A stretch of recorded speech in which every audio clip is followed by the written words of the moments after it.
sé muín agus ceangal a chothú an téime don chlár imlíne.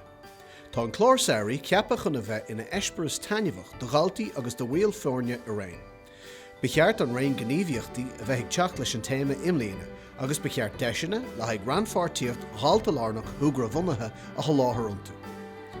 Is féidir le sin cabhair le scoileanna an díreú a bhoga ar shiúl ó aon bhreistantí an acra agus chur ar chumas daltaí tainmh amhaint as an am i láthair, agus a bheith dóchasach faoine bhfuil an andóibh trí winnín agus ceangal a chothú. Imlíana féadí gach bunscoil chlár saoirí a thairiscint, do ghaltaí ó bhfuil riachtanis chasta speisialta i dtachas acu, agus dómh sin atá an mhaol míbhantáiste i dtachasúil. Is ann do gá chlár le stiad an scoil ar leibhéal na Bhunscoile Príomhshrutha. An chlár Bhunscoileanna do ghaltaí i Bhunscoileanna Príomhshrutha agus is scoileanna speisialta. An campa leathnathe saoire litirtheachta agus ivertheachta do ghaltaí is scoileanna deis. Tá an chlár seo ar fáil freisin do scoileanna a gnóigh stádas nua deis ó bhí bhean fór 2022. Imlíne, díreoidh an chlár saoirí go príomha ar ruchtan ar chlár saoirí scoilbhunaithe a thabhairt don na leanaí sin a bhfuil na riachtanis is casta speisialta i dtachas acu. Tá an chlár imlíne deartha chuna chinntiú go sprocíorófar tacaí ar bhealach a thuirtí cúnamh níos fearr de leanaí ruchtan a fháil ar chlár scoilbhunaithe. Is de réir frofiil na náltaí a ghlachan páirt sa chlár a chinntar an soláthar fórne le stiad an rang don chlár Bhunscoileanna. Tá an méid sin gan athrú an mlín sicáte i gás champaí deis.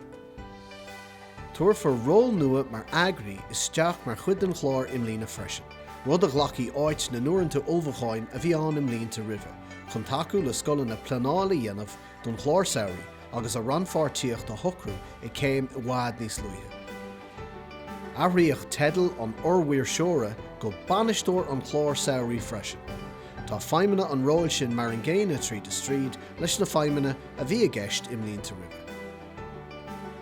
Glachan an scéim Bhunscoileanna áit na elementí don chlár cuimsithe agus den rang speisialta a réin ar achtáladh an bhliain sicáte, agus cóthaíonn sin na elementí sin ina scéim aontaithe riachtanas speisialta i dtachas do Bhunscoileanna Príomhshrutha.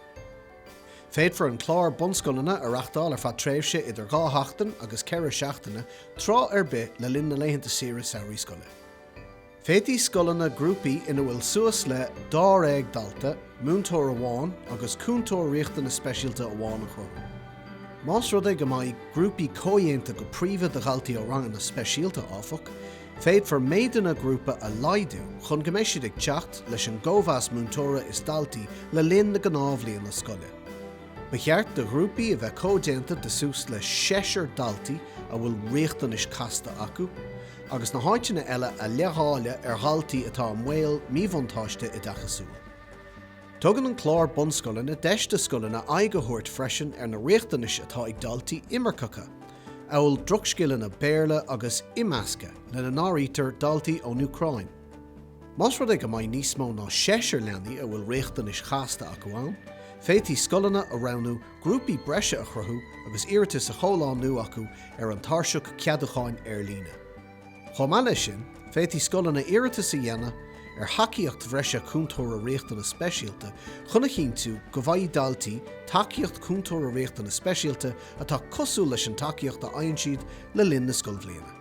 Chun an tíreachta sin a dhéanamh nó chun acóirca dhéanamh in ag aon ghinnéad den leathála achmhainní a deonaíocht dóibh is féidir le scoileanna ríomhphosta cheola chuig School Summer Programme ag education.gov.ie nó glécha chur ar lína chabhracht na rinne ar a 99 a 4 a 2 a 9 a 2. Féadfar chlár thabhraí a reachtáil trá ar bith le linn na léitheanta saoire saoirí. Mar hampla, féadtí scoil seachtain amháin dá chlár a reachtáil i dús na léitheanta saoire saoirí agus seachtain amháin a reachtáil ag deireadh na léitheanta saoire saoirí, más rud ag go bhreastalóidh sé sin ar riachtanis na náltaí agus na meall fórne ar a melachas fearr. Féadfar ról bhanistóir an chlár saoirí a chóráint idir múntóirí sa scoil. Éagfar a ráta páirsanta pá féin le múntóirí agus cúntóirí riachtanas speisialta ar conradh. Féadtí scoileanna múntóirí nuachálathe a bhainigh céim amach sa saoire a airciú, mar aon le múntóirí fochéime faoi oiliúnt a chláraigh leis an gcomharla múntóireachta faoi bhealach a cuaig. Éagfar a ráta caiddánach ionadathe féin le múntóirí ionid, le cúntóirí riochta na speisialta, le múntóirí nua-chálathe agus le múntóirí fochéime faoi iúnt faoi bhealacha cuaig. Ar wathe leis an bróisis a chiimplú, beidh tarseach airlíne ar fáil de scoileanna chun go mbeidh siad in an éilimh ícíochta a chur isteach. Is iontrálí sonraí a iontrálí na héilimh, agus is ceadathóir a cheadó iad ar leibhéal na scoile, i gníomhú dóibh faoi thrúr bhainisteoir chlár saoirí na scoile. Den for éilimh a uafróseáil agus é íoc go ddíreach le múntóirí agus cúntóirí riochta na speisialta éonar tar éis éilimh atá comhlánathe go hiomlán na áil ó scoileanna. Laidóidh sé sin go suntasach na creataí ama ícíochta a bhí ann im línta roimhe.